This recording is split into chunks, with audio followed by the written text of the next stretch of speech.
Assalamualaikum and what's up guys, hope so you all are in good of your spirits. So guys, if you haven't subscribed my channel, do subscribe it and please share it with your friends and fellows. So guys, today we'll start CNS physiology and I'll teach you from Rana Hasi, right? If you guys are following Gaitan or Firdaus, you may continue with it, but I'll suggest you guys that if you read this, you'll make a strong mind map. You'll get a good concept, you'll get a good overview, but it's up to you. Whichever book you are following or you are studying, just keep it on, just carry on with that. There's no need to shift to any other book, but through my lecture from this book you can get an overview or you can get the mind map, and then it will basically help you in memorizing things when you are reading from your own books, from your own specific books. So starting with our CNS physiology. Okay, so हमारा जो पहला chapter है वो है nervous system. इसका हम introduction देखेंगे, ठीक है। नर्वस सिस्टम बेसिकली ये क्या है? ये बॉडी का वो सिस्टम है जो कि इंफॉर्मेशन रिसीव करता है बॉडी के अंदर से भी और बॉडी के बाहर से भी इंफॉर्मेशन रिसीव करेगा, ठीक है। फिर उस इंफॉर्मेशन को ये इंटीग्रेट करेगा और कुछ इम्पल्सेस ये सिस्टम ट्रांसमिट करता है जो कि कंट्रोल करती हैं हमारी बॉडी के फंक्शंस को। और इसके अलावा ये जो इम्पल्सेस होंगी ये हमारे बॉडी के इन्वायरमेंट को मेंटेन करेंगी, ठीक है। अब हमारे पास नर्वस सिस्टम की दो डिविजन्स हैं, एक होती है पेरिफेरल नर्वस सिस्टम और दूसरा सेंट्रल नर्वस सिस्टम, ठीक है। आपको पता है ऑलरेडी। पेरिफेरल नर्वस सिस्टम जो है इसमें हमारे पास हम देखते हैं कि ये किन चीज़ों से बना होता है। तो बेसिकली इसमें आपको न्यूरॉन्स और प्रोसेसेस नज़र आएंगे, ठीक है, जो आपको बेसिकली सेंट्रल नर्वस सिस्टम के बाहर जितने भी न्यूरॉन्स और प्रोसेसेस होते हैं वो सारे बेसिकली पेरिफेरल नर्वस सिस्टम बनाती हैं, ठीक है। इसके अलावा पेरिफेरल नर्वस सिस्टम जो है क्रेनियल नर्व से बना होता है, ठीक है। और हमारे पास स्पाइनल नर्व्स से जो है पेरिफेरल नर्वस सिस्टम बना होता है। क्रेनियल नर्व्स जो कि ब्रेन से आ रही होती हैं, ठीक है, और स्पाइनल नर्व्स जो कि स्पाइनल कॉर्ड से आती हैं, ये पेरिफेरल नर्वस सिस्टम में कंट्रीब्यूट करती हैं, ठीक है। दो डिविजन्स हैं आगे से फर्दर पेरिफेरल नर्वस सिस्टम की, एक होती है सोमैटिक नर्वस सिस्टम और दूसरी ऑटोनॉमिक नर्वस सिस्टम। जो सोमैटिक नर्वस सिस्टम है बेसिकली ये एक वॉलेंट्री नर्वस सिस्टम है जो कि कंट्रोल करती है आपके स्केलेटल मसल्स के ज़रिए आपके बॉडी के मूवमेंट्स को कंट्रोल करेगी, ठीक है। और जैसे कि आपके इसमें एग्जांपल ले सकते हैं आपकी जितनी भी नर्व सप्लाई है स्केलेटल मसल्स को, that is all through the somatic nervous system, ठीक है। उसके बाद ऑटोनॉमिक नर्वस सिस्टम है हमारे पास। बेसिकली ये जो नर्वस सिस्टम है ये हमारे पास कंट्रोल करता है हमारे बॉडी के विसरल्स को, ठीक है। ये नर्वस सिस्टम एक्ट करता है स्मूथ मसल्स पे, कार्डियक मसल्स पे और ग्लैंड्स पे, और उसके ज़रिए फिर ये बॉडी के विसरल्स को कंट्रोल करेगा, ठीक है। इस नर्वस सिस्टम को हम इनवॉलेंट्री या वेजिटेटिव या विसरल नर्वस सिस्टम भी कहते हैं, ठीक है। फर्दर हम ऑटोनॉमिक नर्वस सिस्टम को क्लासिफाई करते हैं दो नर्वस सिस्टम्स में, जो जिनमें हमारे पास सिंपैथेटिक नर्वस सिस्टम और पैरासिम्पैथिक नर्वस सिस्टम है, जो हम आगे डिटेल में पढ़ेंगे। अब हमने पेरिफेरल नर्वस सिस्टम जो कि एक डिवीजन थी नर्वस सिस्टम की, उससे हमने डिटेल में देखा, उसकी फर्दर क्लासिफिकेशन देखी। अगली डिवीजन हमारे पास सेंट्रल नर्वस सिस्टम, ठीक है। सेंट्रल नर्वस सिस्टम में हमारे पास ब्रेन और स्पाइनल कॉर्ड होता है। इसमें हमारे पास न्यूरॉन्स होती हैं, सपोर्टिंग सेल्स होती हैं, ठीक है। न्यूरॉन्स के अलावा सपोर्टिंग सेल्स होती हैं जिन्हें हम न्यूरोग्लायाज भी कहते हैं, ठीक है। ब्रेन जो है बेसिकली आपको पता है उसमें ग्रे मैटर वाइट मैटर होता है, ठीक है। और उसके कुछ पार्ट्स होते हैं जिनको मैं आपको डिटेल में अगली डायग्राम से कराती हूँ, ठीक है।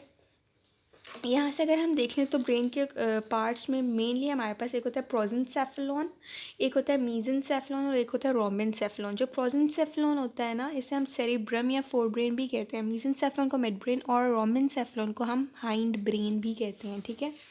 प्रोजेंसेफेलॉन या सेरिब्रम के आगे टू पार्ट्स हैं, एक है डायनसेफेलॉन और दूसरा टीलेनसेफेलॉन। जो डायनसेफेलॉन है ना ये ब्रेन के दरमियान में प्रेजेंट होता है और जो टीलेनसेफेलॉन है ये ब्रेन के इर्द गिर्द प्रेजेंट होता है, ठीक है। अब आप इधर देखें, ये है फोर ब्रेन आपका, उसके बाद ये मिड ब्रेन है और उसके बाद हाइंड ब्रेन है। फोर ब्रेन को हमने कहा था प्रोजेंसेफेलॉन, मिड ब्रेन को मीजेंसेफेलॉन और रोमेनसेफेलॉन हमने हाइंड ब्रेन को कहा था, ठीक है। इस रोमेनसेफेलॉन या हाइंड ब्रेन में फर्दर पार्ट्स होते हैं पॉन्स, मेडुल्ला ऑब्लोंगेटा और सेरिबेलम, ठीक है। तो आगे अब हम देखते हैं, ये चीज़ मैंने आपको यहाँ तक करा दी, ठीक है। फर्दर डिटेल हम ब्रेन स्टेम के टॉपिक में इन सब की देखेंगे, पॉन्स की, मेडुल्ला वगैरह की, ठीक है। आपने याद ये रखना है कि ब्रेन का वो पोर्शन जो हमारे पास ऑटोनॉमिक नर्वस सिस्टम को कंट्रोल करता है उसे हम हाइपोथैलेमस कहते हैं, ठीक है। ये एमसीक्यू है, बहुत इंपॉर्टेंट है। अब हमने एक सेंट्रल नर्वस सिस्टम की डिवीजन यानी देख ली, दैट इज़ ब्रेन। अब हम स्पाइनल कॉर्ड डिस्कस करेंगे। स्पाइनल कॉर्ड जो है ये भी ग्रे मैटर वाइट मैटर से बना होता है, ठीक है। अब हम डिटेल में देखते हैं वो सारे सेल्स जो कि हमारे पास सेंट्रल नर्वस सिस्टम और पैराफेरल नर्वस सिस्टम बनाते हैं, ठीक है। वो मैं आपको इन डायग्राम्स के ज़रिए अच्छे से कराती हूँ। पहले मैं एक बार आपको फिर से इसका ओवरव्यू यहाँ से दे दूँ। देखें, ब्रेन का मैंने आपको बताया 3 पार्ट्स होते हैं, प्रोजेंसेफ्लॉन, मेसेंसेफ्लॉन, रोमेंसेफ्लॉन, यानी fore brain, mid brain, hide brain. ये देखें, प्रोजेंसेफ्लॉन के आगे से 2 टाइप्स हैं, टीलेंसेफ्लॉन, डाइनसेफ्लॉन। टीलेंसेफ्लॉन में आपके पास आ जाता है cerebral hemisphere, basal ganglia, hippocampus and amygdaloid nucleus, ठीक है। डाइनसेफ्लॉन में आपके पास thalamus, hypothalamus, metathalamus and subthalamus आ जाता है। देन इस मेसेंसेफ्लॉन जिसे आप मिड ब्रेन भी कहते हैं, और रोमेंसेफ्लॉन जिसे आप हाइंड ब्रेन कहते हैं, इसमें आपके पास मेटेंसेफ्लॉन आता है और माइलिनसेफ्लॉन आता है, ठीक है। मेटेंसेफ्लॉन में आपके पास पोन्स और सेरिबेलम होता है, और माइलिनसेफ्लॉन में हमारे पास मेडुला ऑब्लोंगेटा होता है, ठीक है। आगे अब हम देखेंगे वो सारे सपोर्टिंग सेल्स जो कि हमारे पास सीएनएस और पीएनएस में प्रेजेंट होते हैं, ठीक है। पीएनएस में जो आपके पास न्यूरोग्लायाज प्रेजेंट होते हैं उनमें आपके पास एक तो श्वान सेल्स हैं और दूसरे हैं सैटेलाइट सेल्स, ठीक है।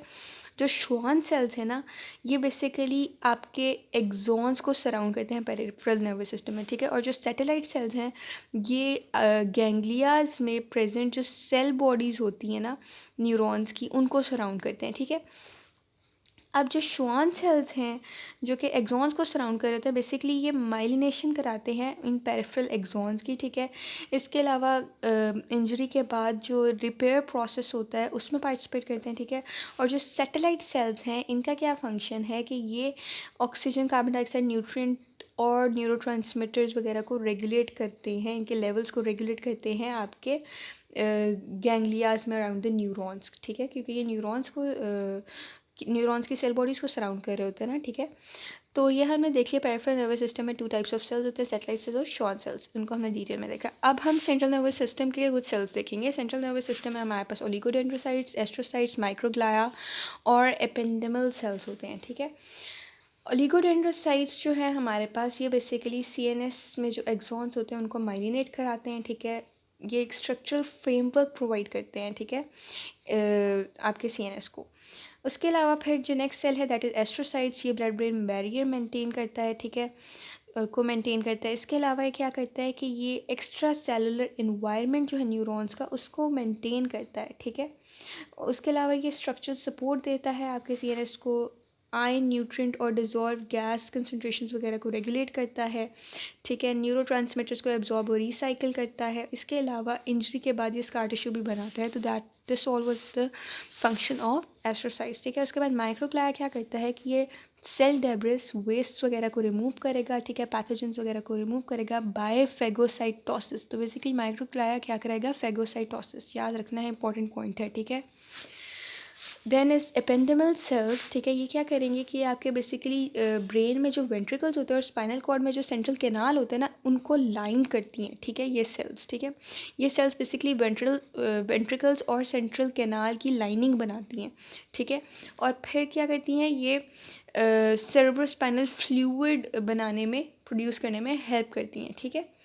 तो अब एक इम्पॉर्टेंट एमसीक्यू आपने याद रखना है, वो ये कि सेंट्रल नर्वस सिस्टम में जो माइलिनेशन कराते हैं ना एक्सॉन्स की, जो सेल्स माइलिनेशन कराते हैं, दे आर ओलिगोडेंड्रोसाइट्स। और पेरिफेरल नर्वस सिस्टम में जो हमारे पास माइलिनेशन कराते हैं न्यूरॉन्स की, वो हैं सैटेलाइट सेल्स, ठीक है, सॉरी श्वान सेल्स, ठीक है।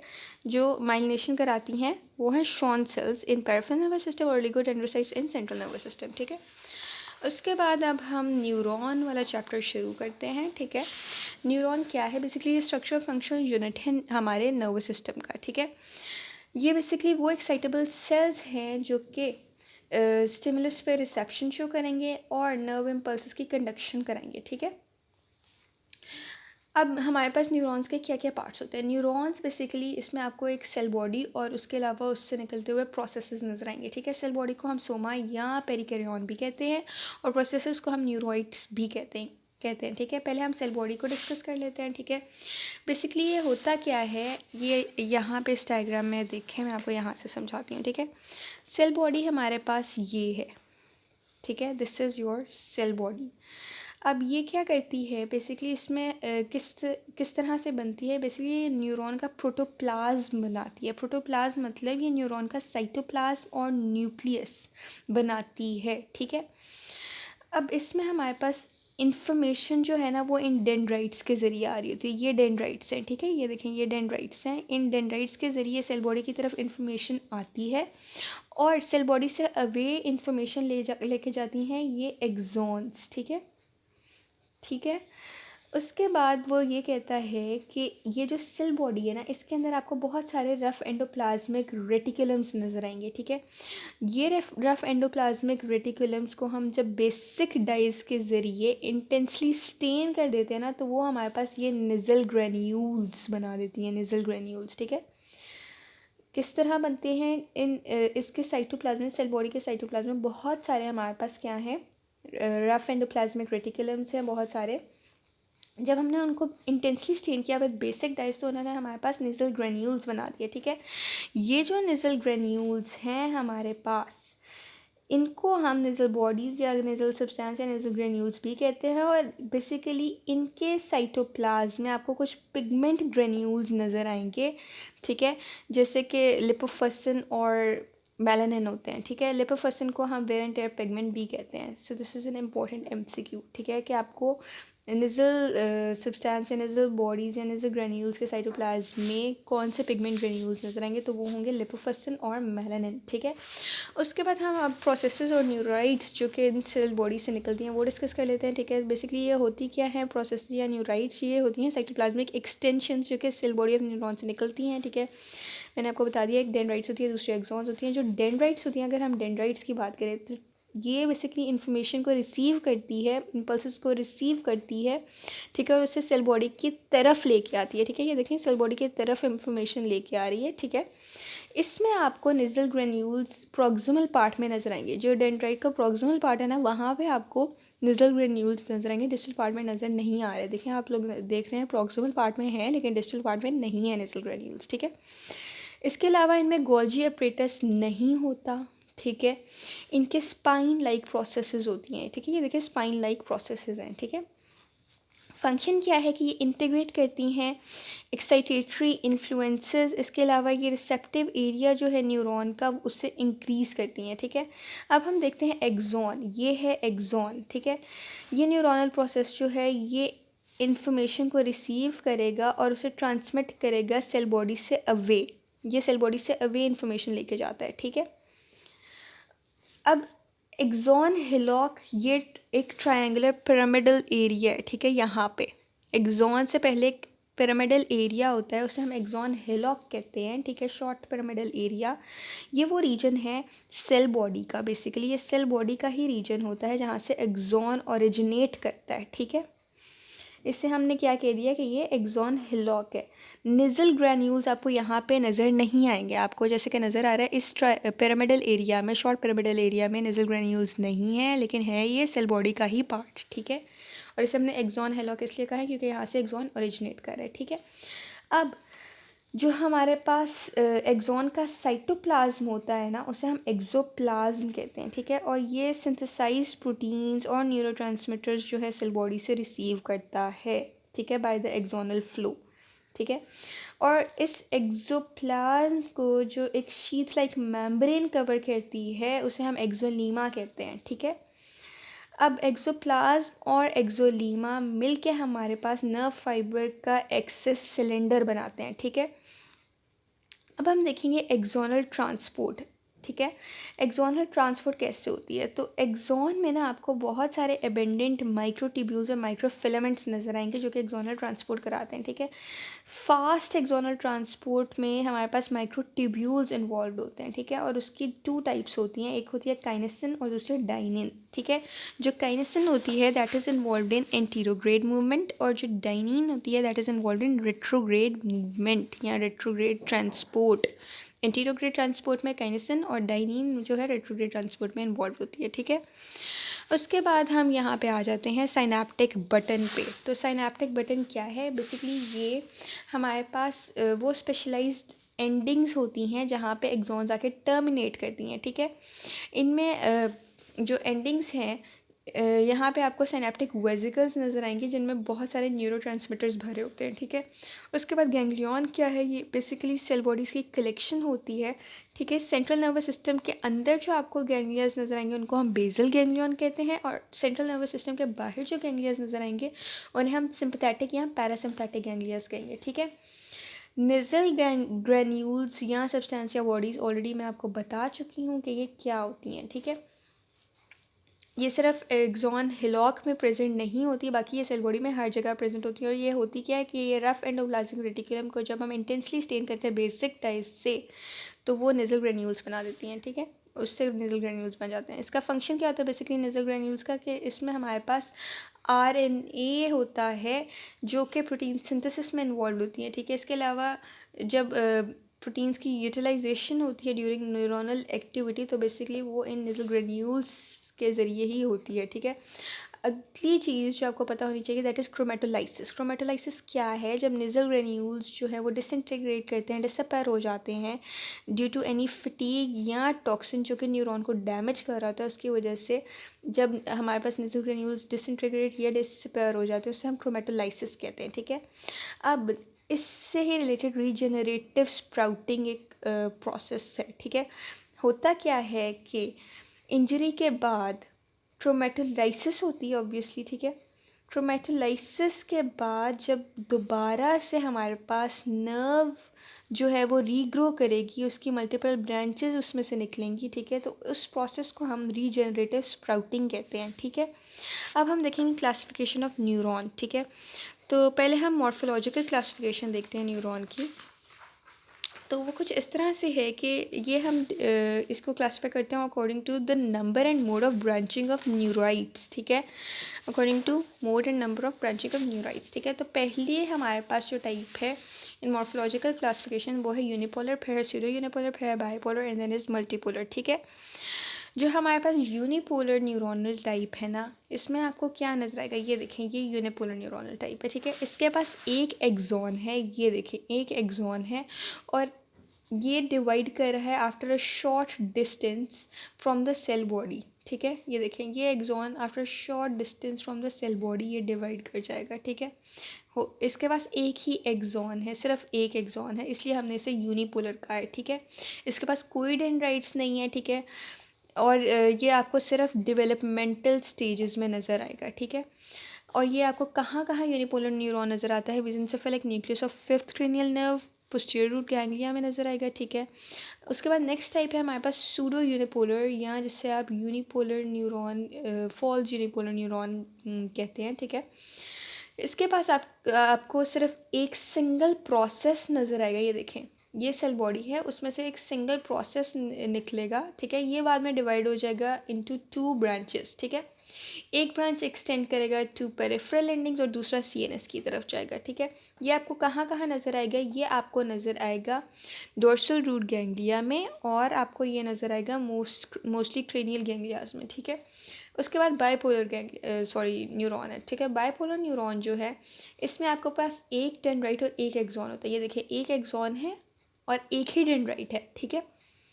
और ये आपको कहाँ नज़र आएगा, ये आपको कॉक्लियर और वेस्टिबुलर गैंग्लियाज में नज़र आएगा, रेटिना में नज़र आएगा, और फैक्ट्री एपिथेलियम में नज़र आएगा, ठीक है। उसके बाद हमारे पास मल्टीपोलर न्यूरॉन है, और ये मोस्टली आपको ह्यूमंस में नज़र आता है मल्टीपोलर न्यूरॉन, ठीक है। इसमें आप देखें तो आपको एक लॉन्ग एक्सॉन नज़र आएगा और बहुत सारी डेंड्राइट्स निकलती हुई नज़र आएंगी फ्रॉम द सेल बॉडी, ठीक है। ये आपको कहाँ पे नज़र आता है, बेसिकली ये ब्रेन और स्पाइनल कॉर्ड के फाइबर्स में नज़र आएगा, इसके अलावा पेरिफेरल नर्व्स में नज़र आता है, और मोस्टली जो मोटर सेल्स होते हैं स्पाइनल कॉर्ड के उसमें नज़र आता है, ठीक है। अब हम देखते हैं next classification that is according to the length of the neuron, ठीक है।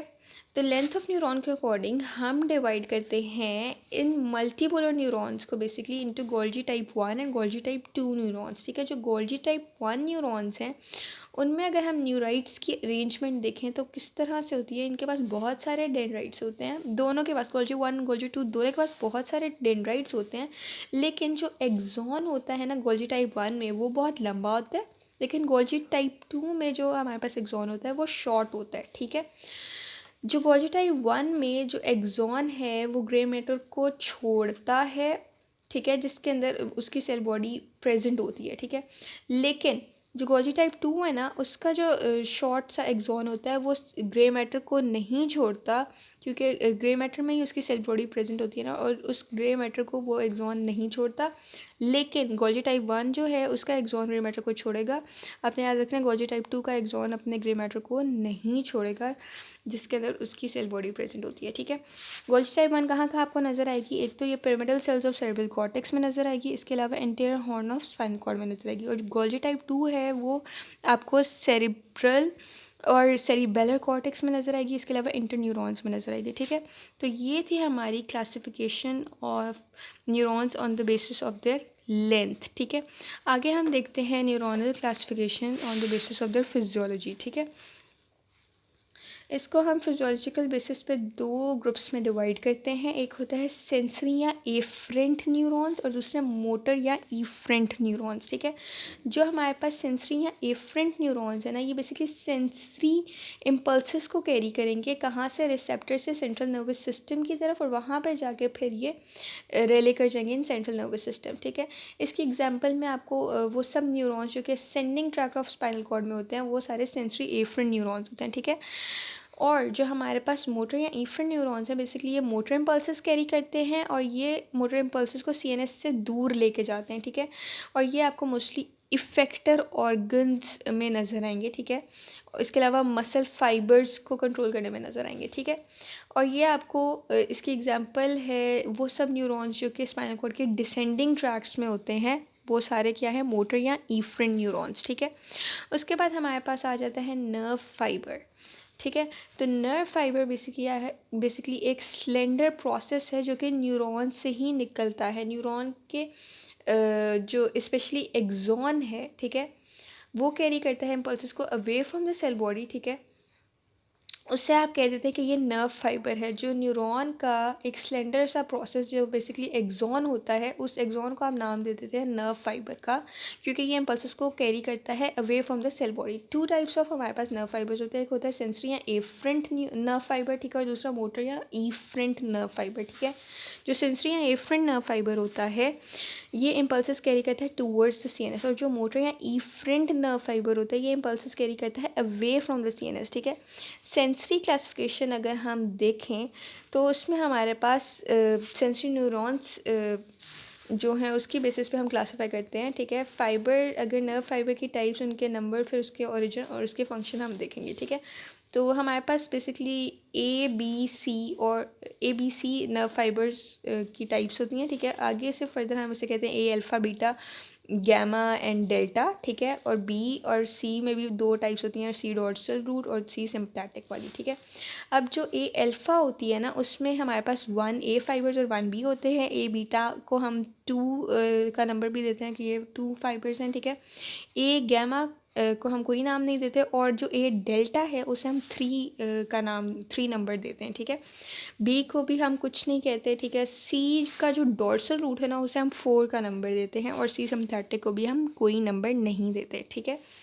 अब हम देखते हैं कि जो ए अल्फ़ा का जो 1A वाला फाइबर है ना, ये कहाँ से ओरिजिन लेता है? ये लेता है मसल स्पिंडल से और एनुलोस्पाइरल एंडिंग से ओरिजिन लेता है, ठीक है।